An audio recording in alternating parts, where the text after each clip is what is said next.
going to? My name's Josh. We're very, very excited to be here.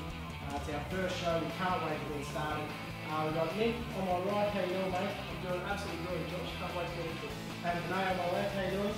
Yep, I'm fine, mate. Just can't wait to get into it. Alright, this show's all about predictions. We're going to go through our ladders, our Coleman medal, Brownlow, Rising Star, as well as a few maybe big calls as well for the year ahead.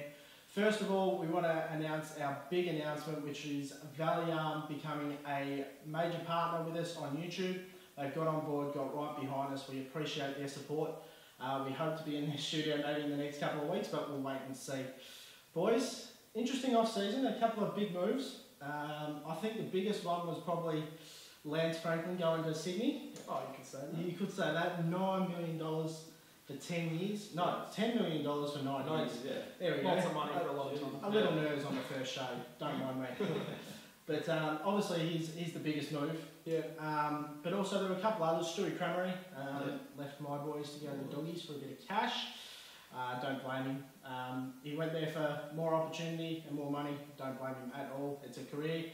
That's what you got to do. But there were a few others. What others did you guys pick up? Oh, Bernie Vince was a big one. Certainly helping out the D's in the early days, and yeah, certainly some big moves over the off season. I know the exodus of Brisbane is a pretty big thing to have a look at. Yeah. Like, you know, all these high draft picks, and all of a sudden they just all leave at the same time. So I thought that was pretty big. Absolutely. And unfortunately today we've been overshadowed. I mean, it's Monday the 3rd of March 2014. The boss has called it quits. He has, yeah. He's resigned. Not before time, a few people think. No, not before time. He's spent 11 years at the helm. Yeah. And he's called it quits today. So he's done some good things in his time. He's brought the Gold Coast Suns in. He brought GWS in. There were two teams that are going to be absolute superstar teams in years to come. But maybe a few things he could have done better. Yeah. Handling of the Essendon saga, I think. We're not going there, Nick. We're not touching that subject. Yeah, no, I agree with you, Josh. I think you know, he did some good things. Definitely brought the brand into more areas in Australia. But I think I listened to his press conference earlier today, and I thought he mentioned one thing that I really agreed with. And you know, 11 years is a long time to be having the same face representing any company, to be honest. So I think it's a good time for a change. I think also maybe he's one of his ordinary decisions may be meatloaf at the was it 2011 grand final? I listened to that live. It was not a good day. It Oh, was a very good day. I was going to say it was not a good way to kick off the day. Yeah. Yeah. Alright guys, just before we get into our predictions, make sure you jump onto our YouTube channel and subscribe. They're going to be all the videos there all year long. We'll also post it on the Facebook page, and make sure you join us on Twitter as well. Give us a follow at jrickard1991, at Geisen, and at VKLash. That's it. Alright boys, well let's move into our ladder predictions. The way we've done it is we've combined our ladders and put points to those teams, and we've come up with a combined ladder, and we'll also tell you where we think that specific team will finish individually. Alright boys, starting off with our combined ladder, St Kilda we've got on the bottom of the ladder. Nick, how do you see them going? Rebuilding year for them, Josh. They've traded away their stars like McAvoy, Del Santo. I think they've made it public that they're accepting that it's time for them to rebuild, and I think we can definitely expect to see them towards the bottom of the ladder. I think also I heard maybe a little murmur that they're playing for maybe that #1 pick this year. Yeah. It certainly might look like that. They've brought in a heap of new young kids. Billy Long is still fresh. Yeah. Tom Hickey's still fresh. They're going to be working the load of the ruck. Yeah. They've got a young midfield, and they've traded away McAvoy for Shane Savage, which many people looked at thinking, okay. Yeah. But there's not a great deal of depth there, so if injuries happen, who knows what's going to happen. Jack Stephen missing for quite a while. I know Vinay thinks that'll be a defining part of their season, certainly early. Yeah, for sure. Personally, I think that one of St Kilda's biggest strengths over the past few years has been their midfield. You know, that combination of Del Santo and Hayes and Stephen and Montagna. And, you know, they're going into season 2014 without Del Santo, Hayes, Montagna or Stephen. So, you know, they do have talented young mids, but you've got to wonder just how much these young kids can shoulder the load of the entire team. You know, like you guys mentioned, they've given away some really experienced guys, like McAvoy, so I definitely agree that it's going to be a tough couple of years ahead for the Saints. So Nick and myself think the Saints will finish 18th this year, but Renee's got them sitting in 17th position. We'll show you a full ladder at the end of our predictions. Better move on to GWS and Brisbane. What are your thoughts on GWS and Brisbane, guys? GWS, I thought their drafting this year was very, very unique. They went for a lot of tools. I don't mind them going after Tom Boyd, but they also went after Cameron McCarthy, Rory Lobb as well, two other big tools, where maybe Tom Boyd, John Patton, Adam Tomlinson, and obviously Jeremy Cameron, you got to think how they're going to fit all these guys into their forward line. But I also don't think they've got a hell of a lot of experience there either. I mean, they've drafted in Headshaw and Shane Mumford as well. For that reason, especially. For that reason as well. Josh Hunt as well, Dylan Addison, who've got 100, 150 games behind them. I still don't think there's enough experience there. Yeah, no, I definitely agree with you there. You know, very steady improvement with GWS, and like you mentioned, they've got a lot of these blue chip picks. Like, you know, you look at the kids that they've got on the park, so many top 10 draft picks. When you've got Patton, Whitfield, Boyd, just so many number one picks in that side, they're just going to keep improving. But at the same time, it's just that inexperience that gets them every single time. They start off really well, and they just run themselves off their legs before half time. And I think they've got a lot to improve in that sense. I can see them winning a couple of games, you know, because they do have their moments where they all just gel really well. But like you guys have said, I reckon experience is the biggest thing for them. What do you reckon, Nick? Yeah, I completely agree. Probably 3 or 4 wins for them maybe this season would be a pass mark. I think 2015 is when you really see a jump in form from GWS. Yeah. Similar to Gold Coast, what they'll do this season. You know, really take a leap from the sort of mediocre performances to actually building a team structure and getting some wins on the board. Now, Nick and I are staying on board again. We've tipped the Giants to finish 17th. Renee's tipped them to finish 18th again this year. Brisbane boys, what do we think about the Lions? I'm going to let Nick go first here, actually. I like hearing you talk about Brisbane. Yeah, disappointing year for the Lions. Lions fans should prepare for probably a couple of hard games to watch. Like St Kilda, they're definitely accepting that it's time for a rebuild. They've lost a lot of kids. I know Yeo's gone to West Coast. Vinay's West Coast. I think stars like Tom Rockcliffe are sort of all that's keeping them off the bottom this season. And they could possibly, I've got them 16th, but I think they could possibly even go worse than that if they really do play these kids and really do commit to their rebuild.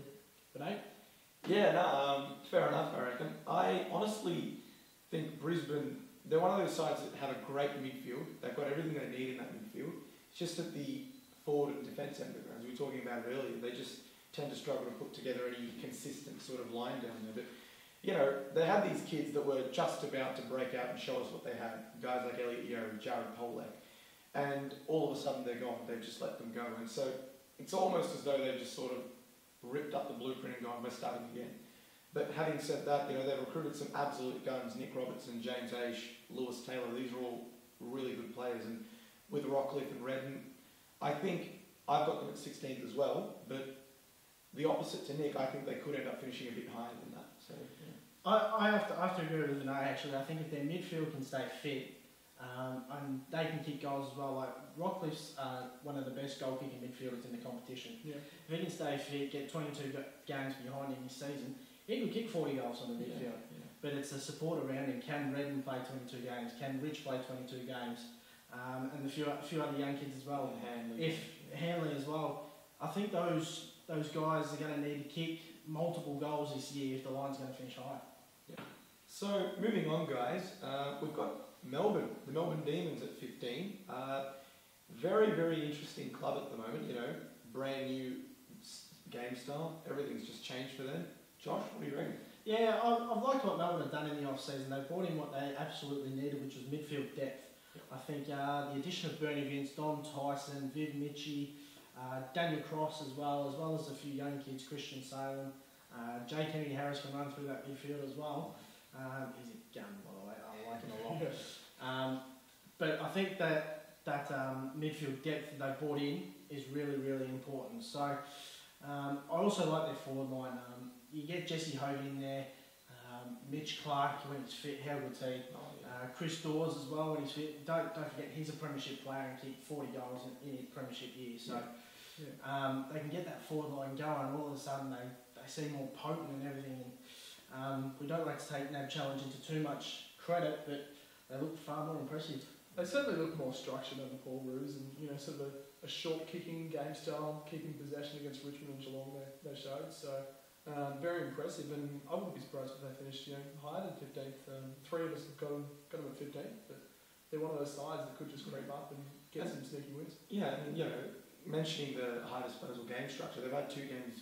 Well, both the games in the NAB Cup, they had more than 400 disposals, which is just astronomical numbers. And you don't want to take NAB Cup games too much into account, but can't ignore those numbers. Absolutely, and don't forget. I mean, let's not jump to conclusions, but Ken Hinkley came into Port Adelaide. He's a very, very good coach. Yeah. Paul Roos is a premiership coach, and one of the best coaches going around. So I'm not saying that Declan's going to play finals like Port Adelaide did, but they could surprise a few teams. They certainly could. Moving on to the Bulldogs, who myself have got them 14th, Rickard has them 14th, and Vinay has them 13th. What are your thoughts on them, guys? The Doggies, I liked them in the second half of the last year. I thought they were really good. They started playing the type of football that they wanted. I think the game was actually against Essendon, where we got out to a 5-goal lead and they started pegging us back, but just couldn't get in front.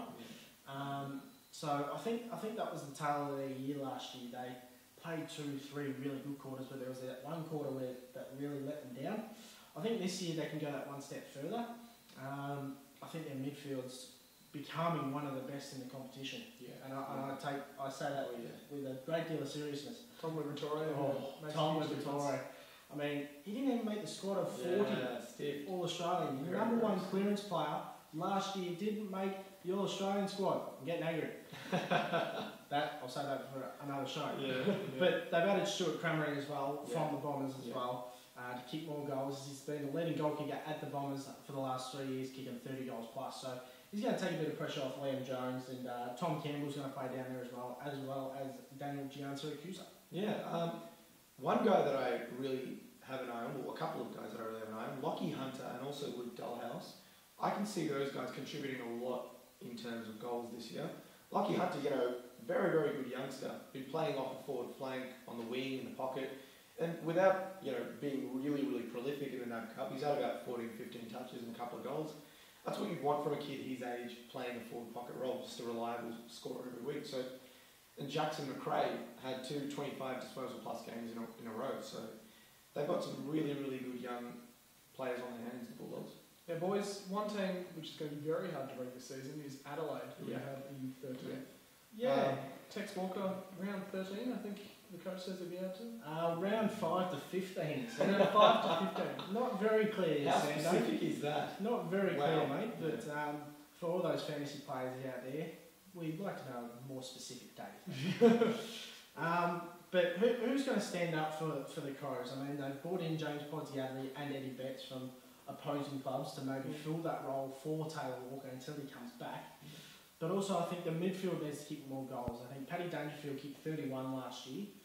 Richard Douglas was the next best at 20. And then you had Matty Wright, Jared Petrenko kicked 11, Scott Thompson at 8, and then Sam Jacobs only kicked the 4. You see some of the best rucking in the competition. They're kicking 20, 30 goals a year and helping their team push into finals. I think Sammy Jacobs is a terrific ruckman. He's just got to kick more goals, I think. Yeah, of course. Yeah, that's something that will come with experience, I reckon. And, Adelaide, in my opinion, are one of the sides that have got all the necessary tools to become a very good side now. They fixed up their forward line. They didn't have a proper small forward after Ian Cullen left. So, now they do have that. Eddie Betts is an extremely experienced small forward. Well, they only played in the prelim final in 2012, so they had a down year last year. Exactly, yeah. So that's not, their list hasn't changed that much. So why can't they push the finals again? I think in theory they've traded well bringing in Betts and Podsiadly, but on Podsiadly filling that tall forward role in the absence of Tex Walker, I'm not sure he could give them the kind of output that the fans are expecting. He'll certainly be a big body down there, a big target for them to kick to, but he really started to slow down for the Cats last season. They even played him in defence a lot, just had a big spoiling target back there. So I'm not sure he'll be that 40 goals that they hope he will be. So the sooner Tex Walker comes back, just before we move on to the next team, I think what Podsiadly will do is we'll take that number 1 defender and it'll allow the likes of Josh Jenkins to maybe take that second defender and allow him to kick those 20, 30 goals as well to assist Podsiadly. Podsiadly may pop out and still kick 5, 6 a game, or not a game, but on one Probably game. not on His a value consistent is- basis. I think his value comes from just what he can provide the team more than what he can give personally himself. Exactly right. All right, boys, let's move on to 12th position on our combined ladder, which surprisingly is the Gold Coast Suns. Many people have them pushing the 8th this year. Nick, what are your thoughts? Well, I've got them 11th. You've got them 13th. Yeah. Lower down there. Oh, They'll definitely continue to improve. They'll definitely continue to improve this season. Probably a bigger jump from last season to this season than what you saw the previous season to last year. Gary Ablett, they don't rely on him as much. They've got those emerging midfielders in there: Dan Prestio, Yago O'Meara, Jack Martin. I imagine we'll see running through the midfield quite a bit. So could be a very exciting year for the Gold Coast. They could push a little bit higher. I think a position as high as 8th couldn't be that astronomically out of their reach. But wait and see. Could be a very exciting season for them. Vinay?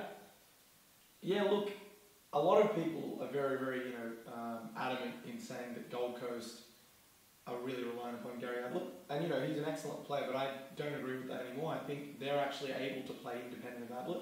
And that is reflected in the way that the Suns are going about their business. Now, Bluey McKenna is moving Ablett up forward, not only because he feels that, Ablett has something to give up forward, but also because he feels the midfield is now hardened enough, experienced enough to be able to cope on their own.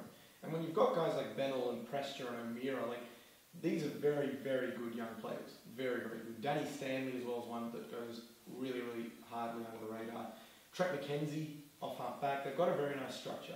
Yeah. So I think definitely they could end up playing finals. Whether that's this year, it's open to interpretation, but a lot of promise. I think the big key for the Gold Coast Suns is they're still a young list. I think the big key is injuries.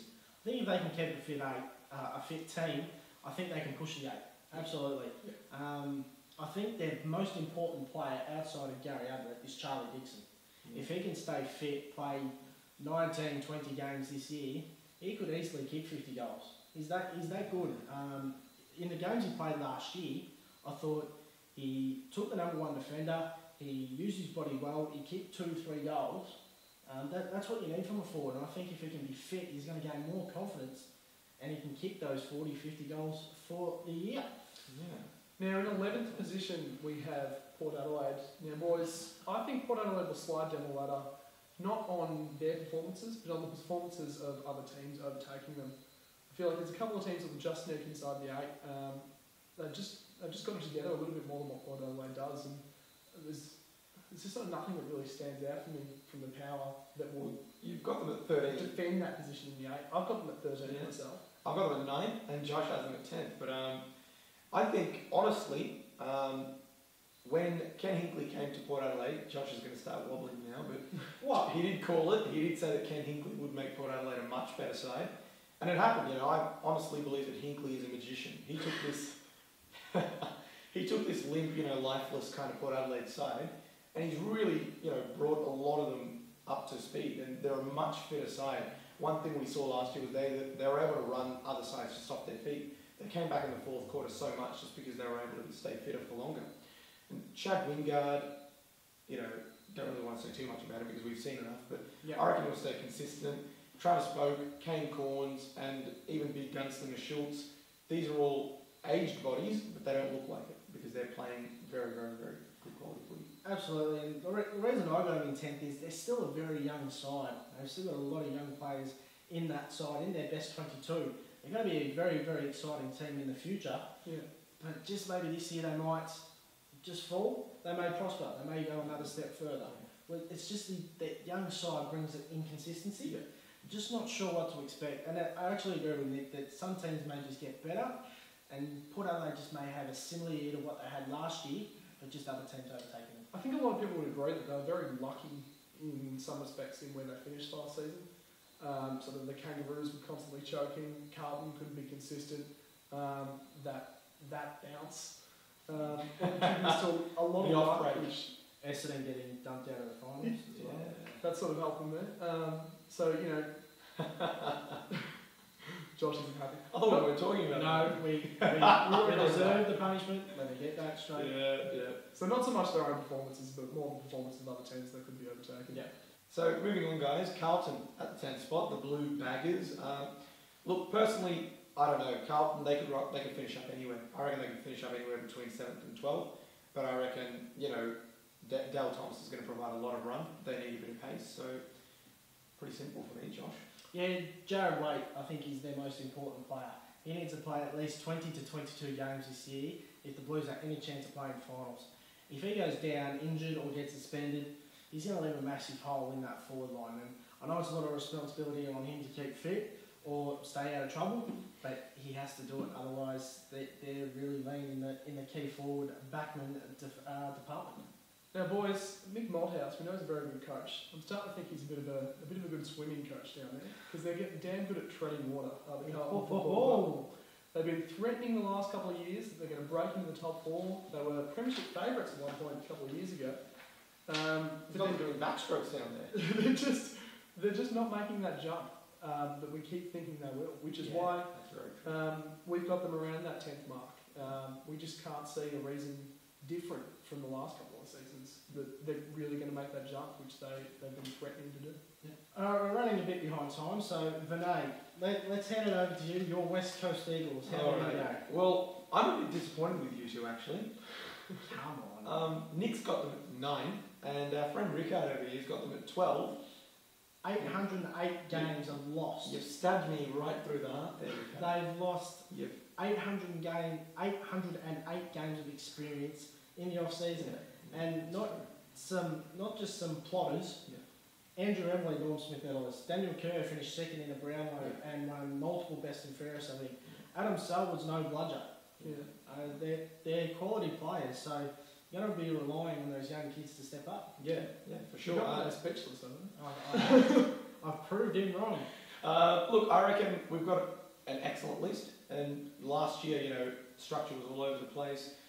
Second half of the season was very poor from West Coast.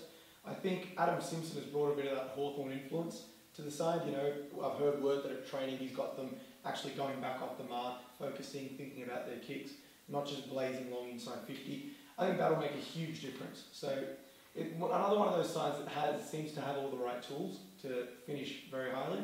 Just depends how they put the pieces together. Another side that's definitely very hard to read. I can see them finishing anywhere from as high as top 4 to down to 9th where I have them. They do have a very talented list, as Vinay says, but they just can't quite get it together, and injuries have just absolutely destroyed them in the last couple of seasons. So if everything goes right for them, they could finish very high. Nick Nat is the key. If he's fit, you'll play finals. All right. He's the key.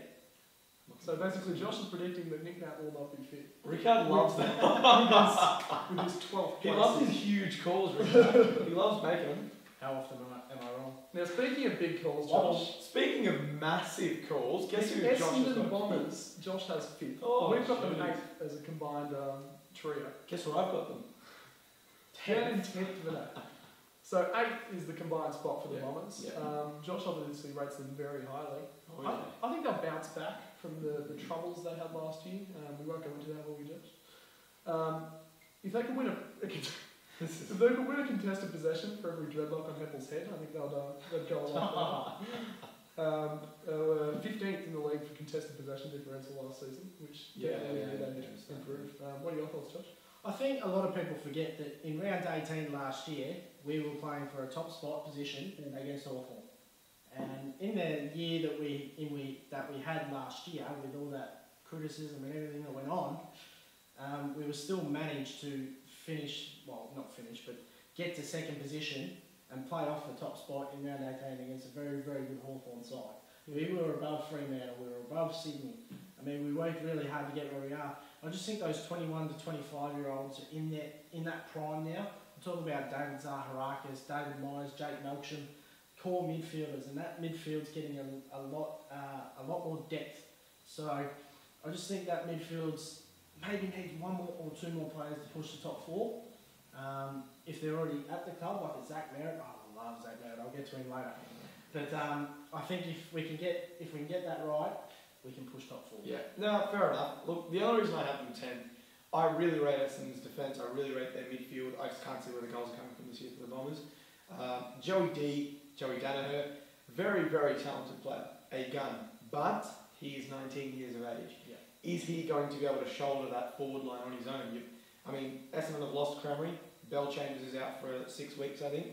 And Paddy Ryder's going to have to do the ruck work on his own. He's not going to be able to go forward as much as he would have liked to. So a lot of the weight comes onto these youngsters. Guys like Zach Merritt, guys like Leroy Jetta that didn't have a good year last year. He needs a big year. Yeah, and to me the question was, will all these guys lift?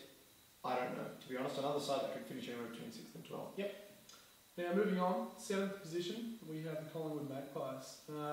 Originally, I did have them just outside the 8, and West Coast was actually inside the 8 on my level. But I just can't see this team, this Collingwood juggernaut, not making the 8. It just doesn't. I just can't even picture it. Can I stop you there, Nick?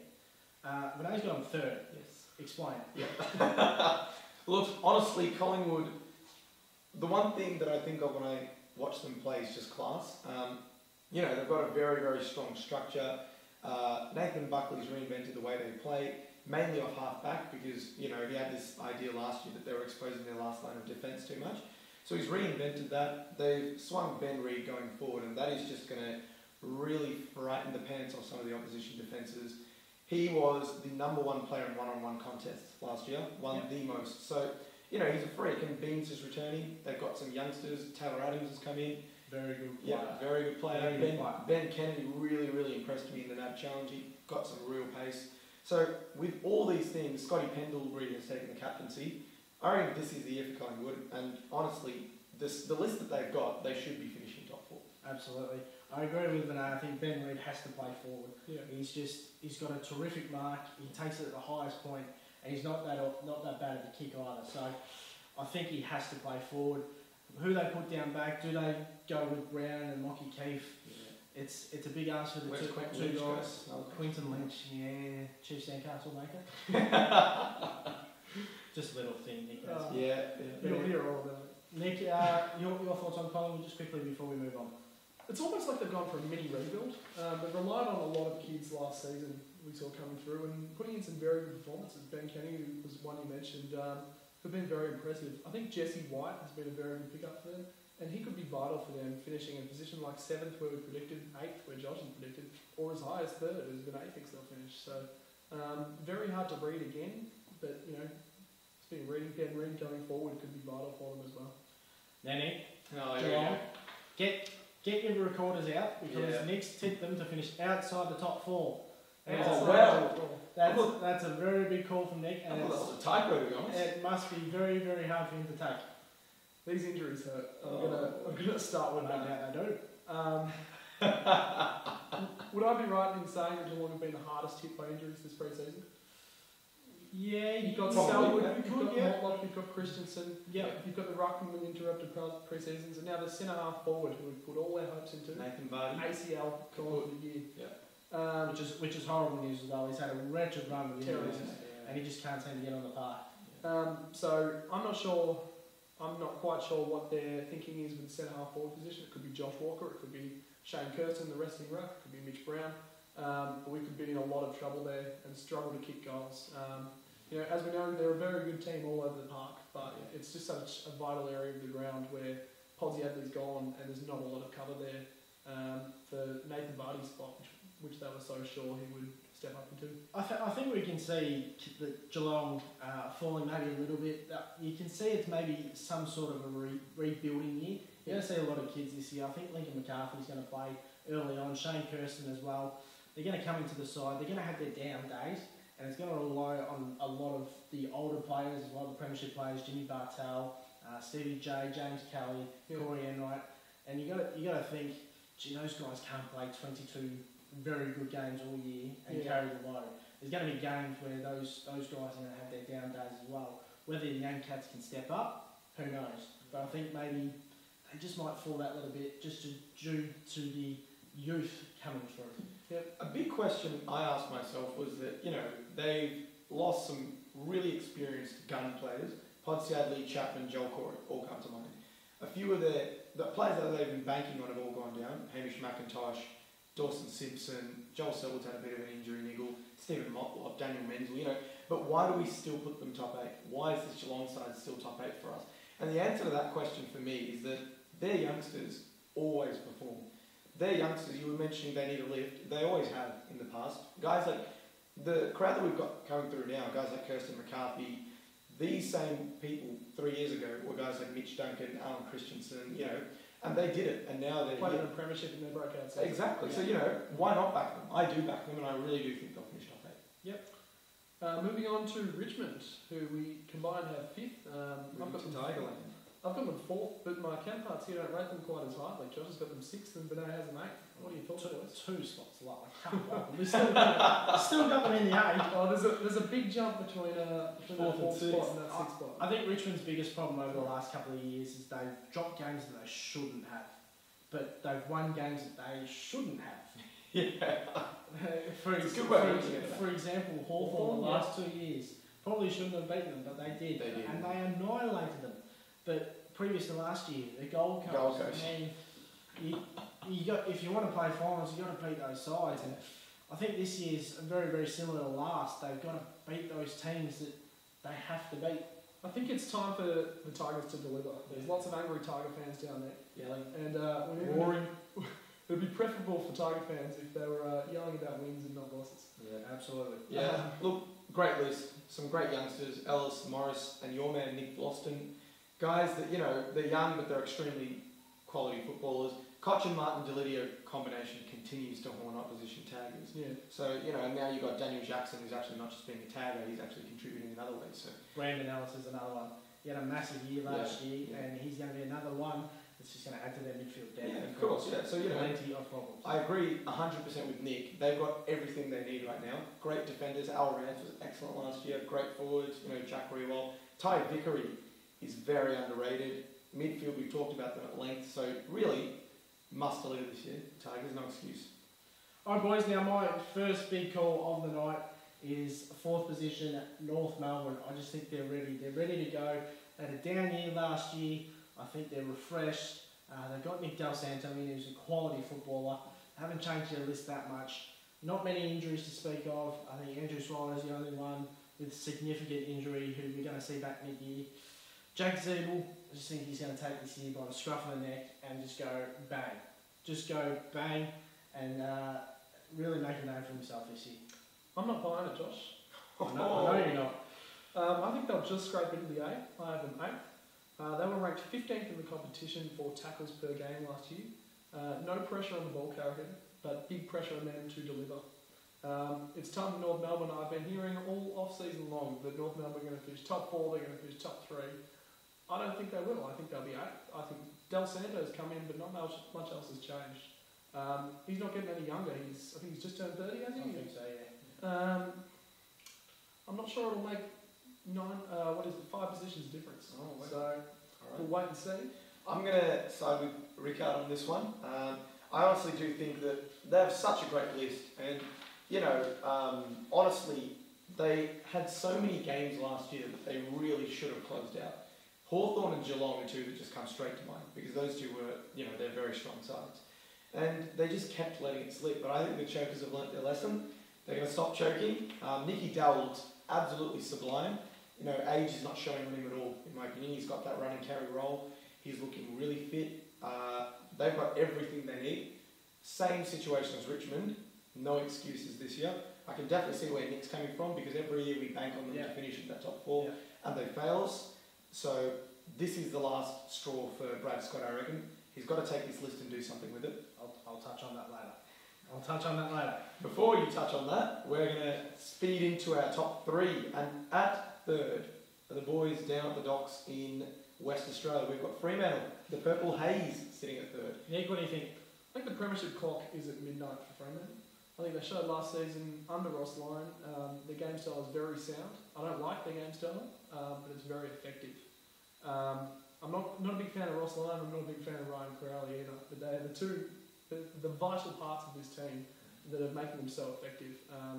They've got an unexciting way of going about their football.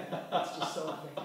It's so lacklustre that it so just works. So lacklustre. Is there any danger of going forward? I think you and I, Nick, when Vinay wasn't joining us for the first few podcasts, you and I may have made a big call that we said, I think it was after the Geelong game. When was it they wouldn't make top 4 or they wouldn't win the flag? I remember this. I remember this very specifically, actually, afterwards you were telling me. Yeah. Qualifying final game, Geelong Fremantle again, down at Simmons Stadium. Fremantle did alright. They got the prelim final and did alright there as well. Made the grand final. Did right there as well. So We were, luckily, Hawthorn we were did the job shaking for in us. our boots.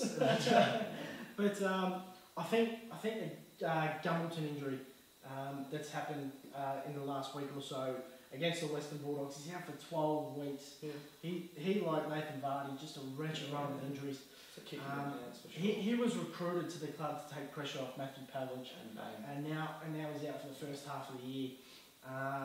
He kicked, I think it was 19 goals in 7 games last year. It may have been 12. I know there's a bit of a difference there, but I get my numbers mixed up. But you multiply that by 3, 21 games, he kicks 36 goals. That's a lot of goals to take off Matthew Pavlich. Yeah. It's a massive blow. I know people give him a lot of stick for the way he's played his football. He hasn't been able to get on the park, but he's a quality player. And High draft pick as well. number 2 draft pick. I was devastated to see him leave because I knew Cromer was going. I didn't want Gummer to leave at the same time. He's a quality player and just seeing him go down again. It's just just devastating for the big man. Look, as far as I'm concerned, their Nab Chunk performance means absolute diddly squat. Oh, guys. absolutely. Ross's men will come out of the blocks like a raging train, I reckon. Sandy Pants is back. Big Sandy Big Pants. Sandy Lands, the only thing you can see from the moon that's not the Great Wall of China. He's back. It seems like you're going to run for your 3 centimetres tall, isn't he? 3 centimetres short. He was an absolute pillar, an absolute tower in the Nab Challenge, Sandy Pants. He was 47 hit-outs and 44 hit-outs. He's just a monster. And you know, the guys that are feeding off that, Nathan Fife, David Money, Michael Barlow, they're no mugs in the middle either. They are very, very good midfielders. So Absolutely. top 4 for sure. Book it. Alright boys, first and second, there's 2 teams left. One of them, there goes the microphone, we'll get that sorted, there we go. I can't believe you guys didn't have this team at first. Yeah, a bit harsh, but Hawthorn in second position. I think they'll be in a battle with Sydney all year. Suckling and Showmakers back just makes them stronger. I know a lot of people get stuck in the Ryan Showmakers, but I'm one of a few that actually rate him. I think he's a very good footballer. Key players take longer to develop. I think he's been unfairly judged. He will be a very good footballer, mark my words. Now, I've actually got the Hawks third. I think new recruit Travis Varco will do wonders for them. Hey? Kicking that point in the prelim. I was at that game. Took me a while to watch that. Yeah. Wow. That whizzed over my shoulder and broke my heart. Anyway, Yeah. I don't think they'll decline. I think they'll be overtaken. I've got them third. I think Sydney and Fremantle will be the 2 power teams this season. I think Hawthorn will almost tread water in that kind of form they showed last year. Yep. But Sydney and Fremantle will just take it to another level. So that's why I've got them third. I can't believe you guys. I can't believe it. I cannot believe There's not much between first and second. I suppose, but Hawthorn, as far as the simple way of looking at it, they're the best team in the AFL. The complex way of looking at it, they are the best team in the AFL, as far as I'm concerned. That's a Vinay Lakshman exclusive. Yeah, there you go, boys. That was my very, very deep analysis of their list. But honestly, they're just, you know, they showed in the NAB challenge. Honestly, they're still being inventive. You know, Rioli off half back, that is going to do wonders for them because he's just got everything you need for a half back. He's a reliable kick, he's quick. Yep, they're going to finish first. Mark my words. Alright boys, well in the collective ladder, we've got Sydney finishing in first position. Honestly can't see them not finishing in first. Fair enough, I think it'd be a massive disappointment if they don't. I think the only thing that will stop them from finishing first is injuries. Yep. I think there's just too many stars on the Sydney side for them to not finish on top. Money talks. Buddy and Tippett down forward. That could work very, very well. That could win them a premiership. That could also fail miserably. If Buddy can't really hit top form, it could be a very expensive investment. Statue down forward. and he says he's going to play the whole 9 years, so... Might be too busy writing checks every time a ball goes. Oh, no, look, I agree with you guys. If there was a side that I'd be willing to concede would be able to finish first above Hawthorn, it'd definitely be the Swans. You know, they're just an unbelievable side. They're just as good as list as Hawthorn, and, you know, that midfield, JPK, Best Jack, in the competition. Hanbury, Jared McVeigh, now they've got Mitchell and Parker emerging. Luke Parker, yep. Who in the world do you tag, gentlemen? Who you do? You could just draw names out of a hat, I reckon. Best midfield in the competition. Alright, we've gone through our teams. We'll show a combined ladder at the end, but our grand final, boys, who is it going to be? We'll start with you, Nick. I'm going to say Sydney versus Fremantle. I just think they'll be a class above all year long. Vinay? I'm going to say Sydney and Hawthorn, to be honest. Like, going with what I said before, two best teams will square off, as far as I'm concerned. Yeah, I have to agree. Just two best lists in the competition. It'd be a disappointment if it wasn't. Yeah. And the Premiers, boys? The Premiers, Sydney for me. Can't go past them. Sydney for me? Hawthorn. Now, we better race through our predictions. We're probably about 40 minutes in at this stage, which is way over what we expected. We're hoping to finish the show by now. It's our first show, give us a break. Yeah. The Brownlow medalist, I might start down the table with Vinay there. Who do you think's going to turn out? I reckon it will be the Gaz man. Again, back to back. He's the best by a mile, and you know he Best keeps- ever? Yes. Yes. I'm going to say it. He's the best ever as far as I'm concerned. I'm going to look at the camera and tell the people out there, Gary Ablett is the best player who ever played this game. We're full of big calls on this. Yeah. Oh yeah, huge calls. But honestly, he just keeps doing things that make you put down whatever it is that you're holding and go, dear sweet mother of God, how do you do that? I think that goal against Collingwood comes to mind. Oh my God, yeah. No, he'll do it. Trust me, he'll do it. And my roughie is going to be Nathan Fife. Yeah, he's a star. He bowled well last year. And, you know, he plays in a side that wins a lot. And that's something you've got to consider when you look at the Brownlow. And so, you know, he's going to have plenty of opportunities. I reckon he's a roughie. Well, guys, get out your tape recorder. I reckon Joel Selwood will win the Brownlow this season. Surprise. We should have had the love story playing over the background as he's... What was he? One vote off winning it last year? I don't think it's too ridiculous of a call to suggest. No, it's not a bad call. I think he, with Gary Ablett slowing, which I know it's a dangerous thing. It's a dangerous thing to suggest, but I think he will start to slow. Rickard. Slowing, he said. These boys think I'm mad. Oh, no. You are. I reckon Selwood could come within catching distance of Ablett, and I reckon he will take it out. Alright, fair enough. What about your roughie? You guys still think I'm mad. What about your roughie? Probably a little bit different here. Travis Buck. I think he's sometimes overshadowed by his neighbours at the Adelaide Football Club. You've got Sloane and Dangerfield there. Travis Buck, he's a very good footballer. I was very disappointed that the Cast didn't pick him up. They tried to, he just said no. But don't discount Steve Johnson. Oh, there it is. I knew he would slip that in. Alright, mine is the man from Adelaide, Patrick Dangerfield. I like this He's one. just a freak of a footballer. I really like He's that. a top 5 player in the competition. Kicks goals. Wins contested football, averages close to 30 touches a game. His kicking maybe lets him down on the odd occasion, but I just think he's in for a massive year. He's going to take it out, I think. My roughie is Tom Rockcliffe. Vinay's just treaded on my point here. He said you've got to win games to win a Brownlow. I don't think you do. I just think you have to stand out. And in a side that may struggle a little bit, Tom Rockcliffe's going to be given full midfield time under Justin Leppich, which he didn't get under Michael Voss. You saw in the second half of the year when Voss finally put him into that midfield, the type of player he can be.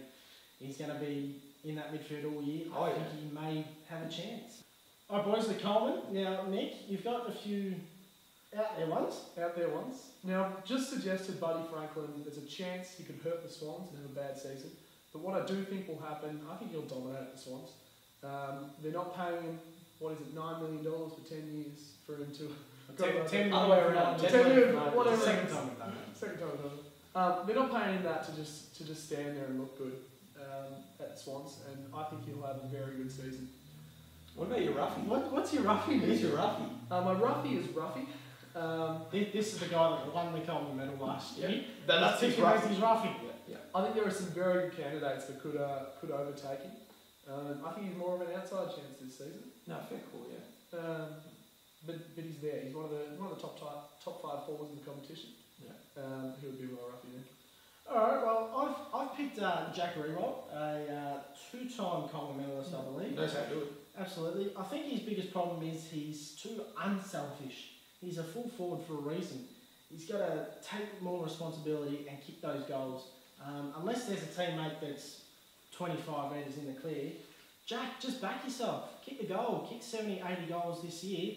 You'll see the Tigers in the top 4, trust me.